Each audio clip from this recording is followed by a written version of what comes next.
was so good. I love hot Cheetos with corn. Hi Veggie fam, it's your girl Natasha. If this is your first time here, don't forget to smash that subscribe button so that you can become a part of the Veggie fam.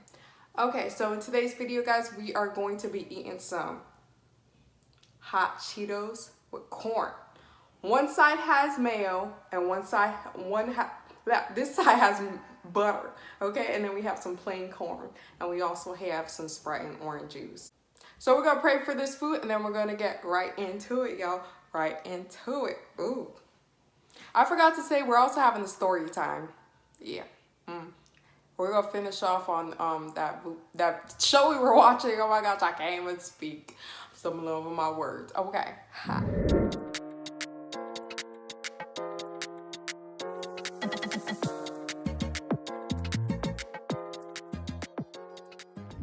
Father God, thank you for this food. Please bless the hands that prepared it. I also pray for my subscribers that they're having a blessed and awesome day, God, and that they have food on their table as well. Jesus, in your name I pray.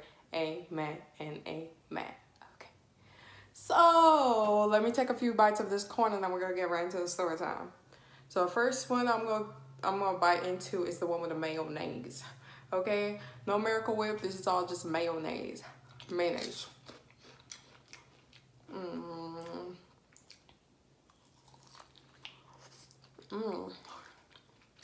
Sweet corn. It's like hot Cheetos with anything my Jamaican is coming up. With anything tastes good. And if you hear anything, that's just for my kids or my husband. They're watching a movie.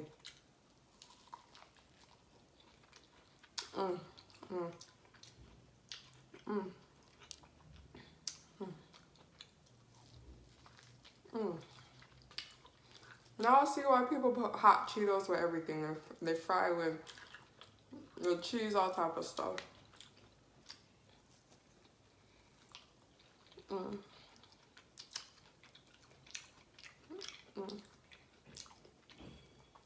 Guys, let me just finish this one corn so I can get into the story. Excuse my hair. Gotta redo it.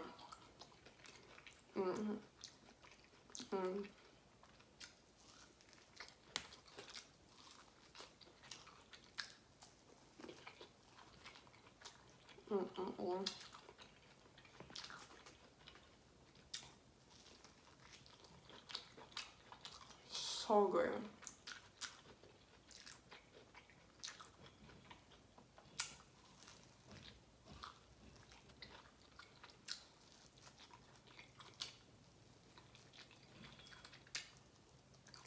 Forgot to do a thumbnail.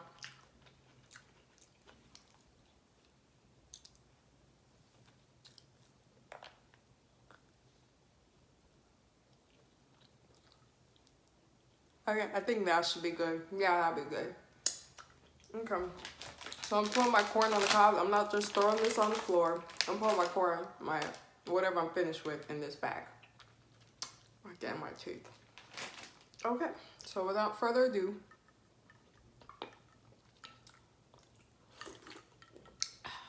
I hit the spot. Without further ado, guys, we are going to get into the story time. Okay. So episode 2, guys. Episode 2. Okay, so where we left off. The last episode, oh, I forgot to say the name of the show. It's called Greenleaf, y'all. Greenleaf. I love the concept. I love everything about it. So drama and everything, guys. Okay. Okay, so episode 2 goes like this. So Grace is meeting up with her auntie. Okay. Her auntie, it turns out her auntie has all the details. She has all the evidence of what happened with her uncle and this young 15-year-old girl. Okay. She got all the juice. She got all the So the uncle thought that he covered up his crime. Like, he thought he covered up the crime and nobody would ever find out. Okay, but he was wrong. Okay, because auntie has the hookup. Okay, some lady gave her the evidence. The next scene, okay, you know how they play the, what's it called? The intro, like the song, showing all that stuff. Okay, so fast forward. Okay, the next scene, Grace is in her bed. Okay, and it shows her having a dream. I guess she's having a dream about some girl, and I'm guessing that this girl is probably her sister. Okay, because this girl does not look like her, really. So I'm guessing this is her sister Faith. Okay. That's her sister's name. Her sister's name is Faith, by the way. So this is basically what I can't speak. This is basically what the dream was about. So Grace, or Faith, sorry, her sister Faith, she was saying, God doesn't expect us to be perfect. Okay, his mission for us on this earth was not for us to be the most perfect human beings, okay? Because only he was perfect. His whole thing was about love, okay? We should love one another. And I'm not eating while talking. I need to add also one with butter. Good too, but the mayo, that has a spot. Still good though. Okay. So basically, now Grace is waking up from her dream, okay? Grace is waking up from her dream, and she's just staring into space, like just thinking about that. Like, God, love, yeah. In the next scene, Grace's mom it looks like she's at her daughter's house, the one who died, Faith, okay? Surrounding her is boxes, all of Faith's things, and she's just sitting there reminiscing about her daughter, you know? And I guess she's going through like stuff that she wants and stuff that she doesn't want, like to remember her daughter, like, okay? So there's a bunch of stuff all over the place, okay, from her stuff. The next scene, we see Grace's brother pass the green leaf. You know the guy who has been having an affair with his father's secretary?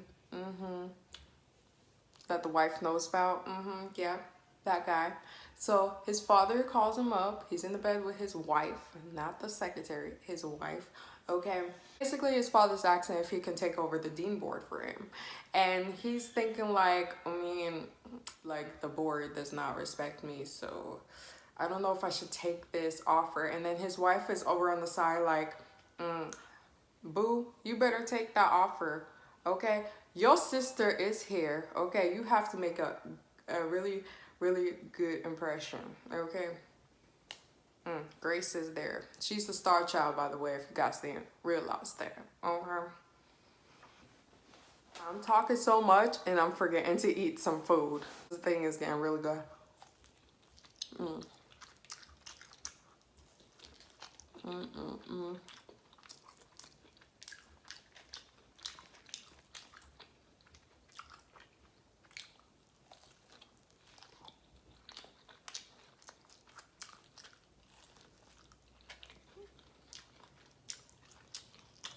Okay, so we're at the next scene. So, in the next scene, Grace says, it looks like there was just like a shooting somewhere. And the church is basically looking for ways to outreach to people, to make them feel better, and to have more, like, to help them in their time of need.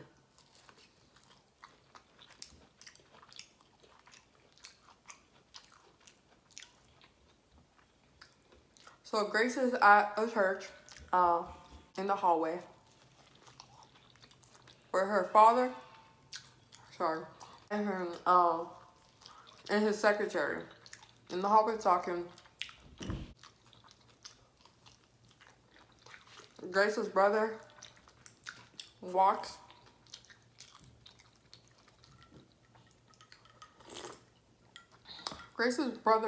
into the church's hallway, and this is what he says to the secretary. He's like, this is what he says to the secretary. He's like, he says hi to his sister Hirsch, and he says, great to have you, sis. Great to have you back. And he said to the secretary, hey, could you meet me in my office later? I need help with my password, my computer password. Okay, that is so suspicious. So her father, this is the one with the mail. Yeah, so Grace's father turned around and looked at him like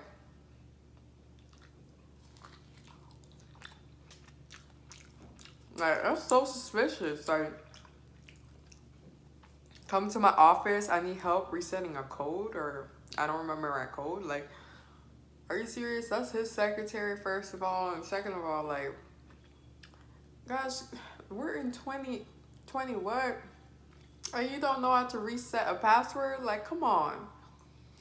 He could have said something better than that. For sure.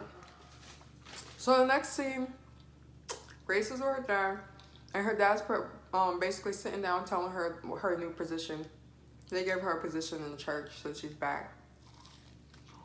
I think she's turned down her position. I think she, yeah, I think she turned out her position for being a reporter for some news company.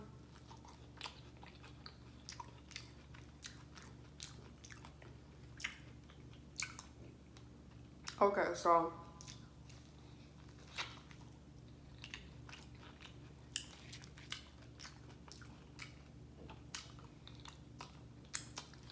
now Grace's position is the response pastor.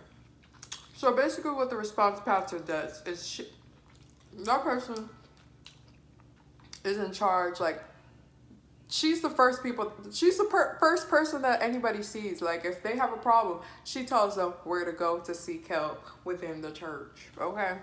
Or she takes care of them, okay? So basically that's her position. She's not preaching anymore, and he was like explaining to her the difference between preaching and what she's doing now. Okay, now what she's doing, she's taking care of the people. She has to show them love, like, you know, he's like, you gotta go above and beyond. Okay, this is his church, so he wants everything to be on point.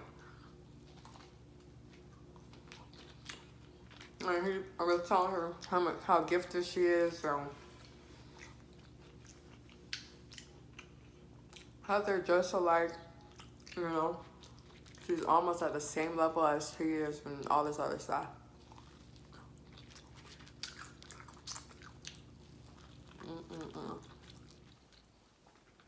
The next scene, Grace is in her office. She's basically just looking up stuff, seeing what she has to do. Her office is empty. She's just looking at what happened, like getting familiar with the job. Then she found this, it looks like a voicemail from this guy. I guess he was an officer that was accused of shooting somebody, and now people are boycotting him or standing outside of his house, holding up signs, and, you know, so he got suspended from his job as an officer, and he got suspended without pay, and he's real mad about it, or upset about it. And so he calls them, and he's been calling for like a long time, and nobody has been reaching back out to him or responding. And yeah, and she's like kind of caught off guard about that, because she's like, we're a church, we're supposed to be responding to everybody, you know. So the next scene, we see Pastor Greenleaf, Grace's brother, in the room with the secretary, his father's secretary, and they're making plans to basically commit adultery. So he's like, I'll just lie to my wife, I'll come over tonight, you just get the bed ready, and I'll be over there. I'm gonna still tell my wife that I'm at a meeting. Okay. Or the meeting ran late. So, yeah, that's what he did. Okay, so in the next scene, I should throw this out in my Cheeto bag. So in the next scene, guys, we see Grace's sister. She had two sisters. Now she has one sister and a brother. That's all I know so far. Um.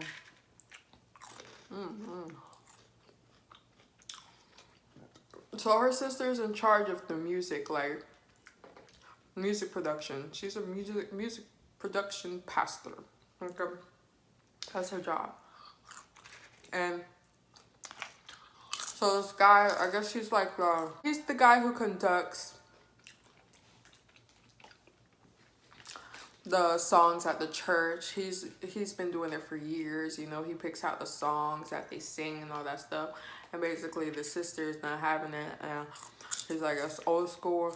We need to put the new school in here, because I'm gonna go for the plain corn with the butter. We need to go for the new school, because times has changed. We're getting rid of it. And he's like, well, Gracious not gonna be happy about this. And then he walks off. And her and the kid and the girl that was in the room with her started snickering, laughing. Okay. So then after he leaves, she tells the girl a secret. That her and her husband are trying to have a baby. Trying to make a baby. Okay?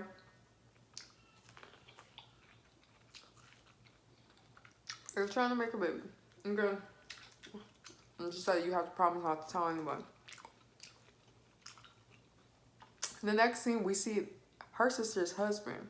Okay? At his job, helping out some guy. And it looks like they have a connection. I don't know. Because as the guy he was helping out was leaving, he turned around, he looked at him like, you know, like he was attracted to him, like they had a moment together. So we already know what's probably about to happen. Okay? Just saying. The next scene, Grace walks into her father's office. Upset. Upset. She cannot believe that her father is not answering messages. Like, she's like, did you know about this guy? Did you know about his messages? Did you know the. And then he's like, I didn't know about anything like that. Probably the person that was in this position before you came covered it up. They know best for us. They know, they have discernment. And he's talking, and he was like, oh, as a pastor, I have to have discernment. That's one thing that I have to have as a pastor. And Grace was like, and then her mom was there too. Her mom said, Grace, we gave you this position, okay? All you have to do is do your job, okay? Do the job that we gave you. She don't want to hear anything. She's sassy. That mom was sassy. Okay?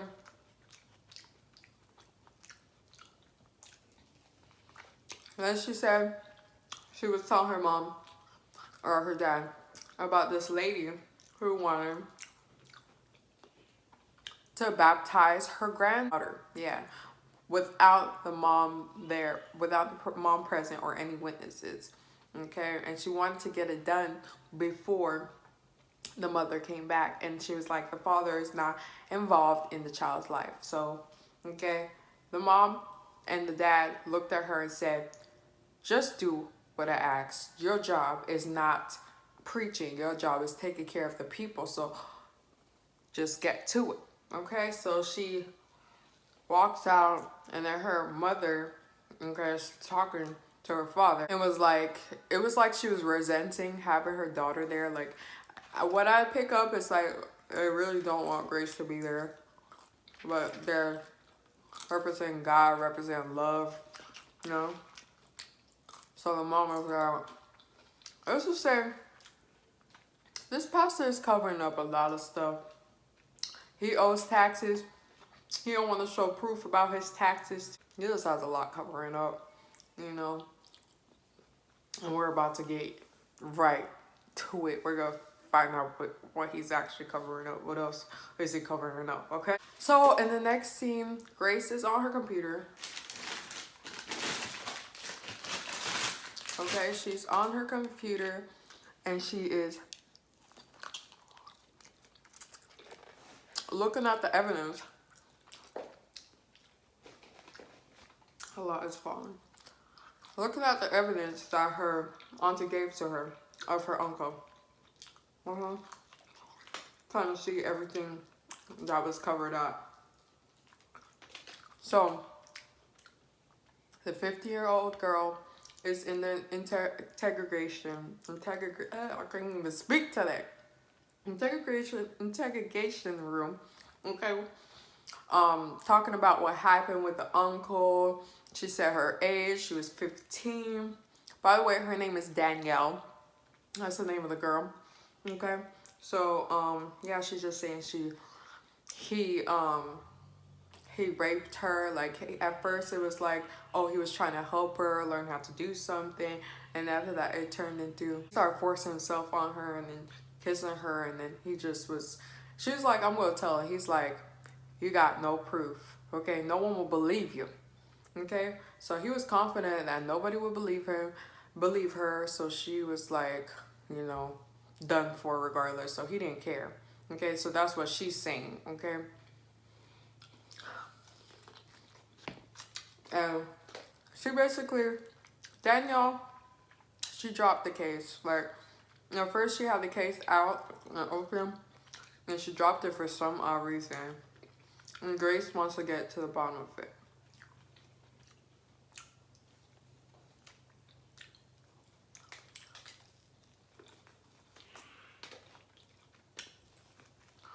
So in the next scene, Grace goes to the officer's house. She wants to see what's going on. How's his life going?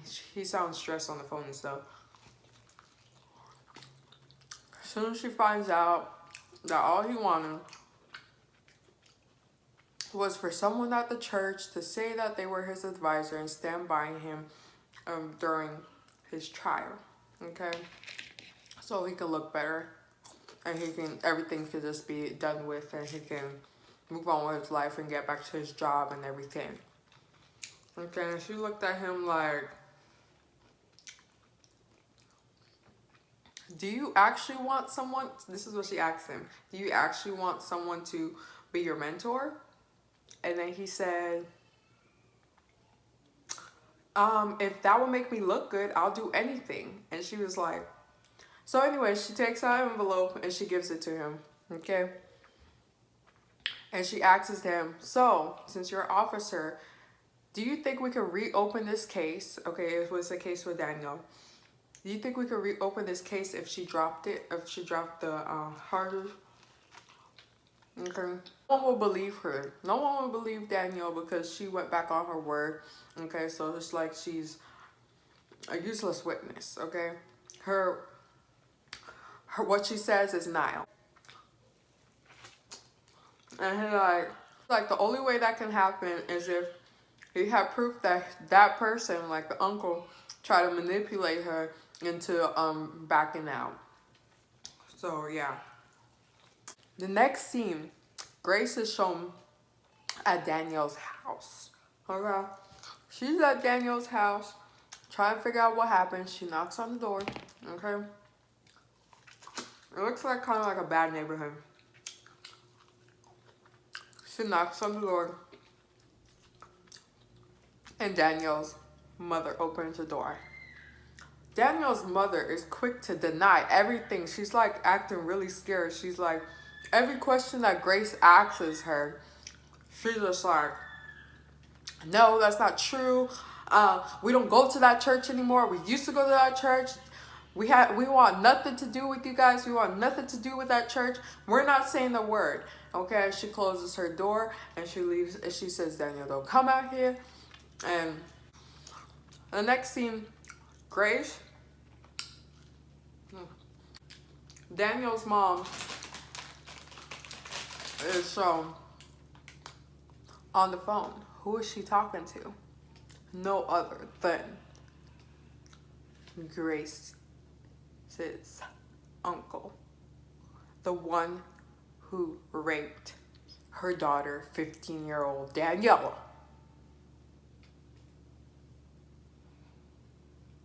What's going on here? What is going on here? So they're talking on the phone, and he's like, what happened? Why are you calling, you know?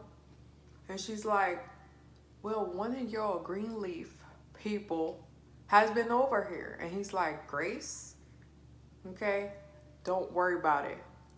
I got it.